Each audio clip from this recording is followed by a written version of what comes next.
Oh, good day mga buddy.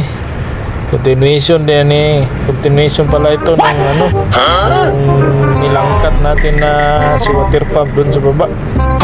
Ngayon, kasi natin tatanggalin na natin yung impeller, yung shaft seal, dalawang bearing.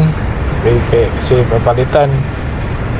So, hanap tayo na ng pangontra kasi lalagyan ko ng dalawang GC7 na bolt.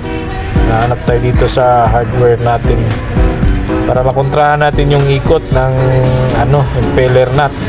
So lalagyan lang natin ng yabe na 46, tapos sa kabila sa harap kasi iikot yan pag binukpok dyan, ayan, ilagyan ko ng ng parang pangontra niya. Ayan, huwag na yung lock nut niya.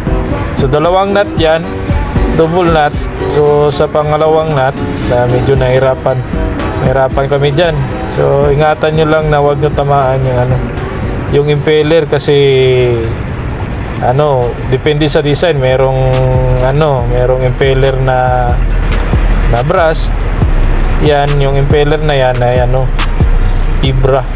So natanggal na namin yung impeller. At saka dito pa tanggalan namin yung bearing. So natanggal na rin yung coupling.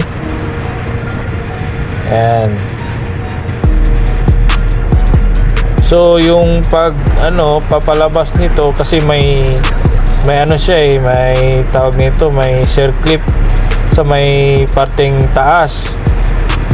So may parteng taas nasa ilalim ng bearing. So minsan nakakalito pag minsan ko lang mag-backlash. Ito pangalawang backlash ko pa lang ito So nalito ako nasaan yung snap ring.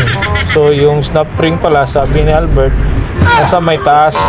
Pero may snap ring rin sa baba na naka sa bearing, sa nakalock. Pero yung sa ibabaw nasa casing na kakabit.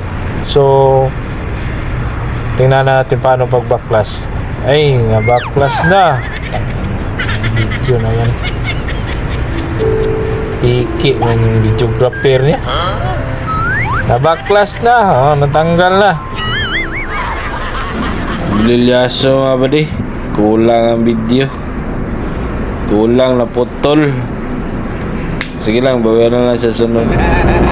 Yawas.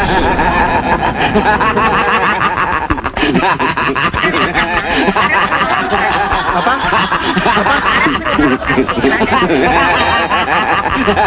Diam.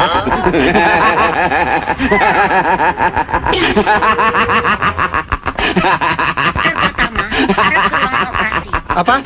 Apa? Diam.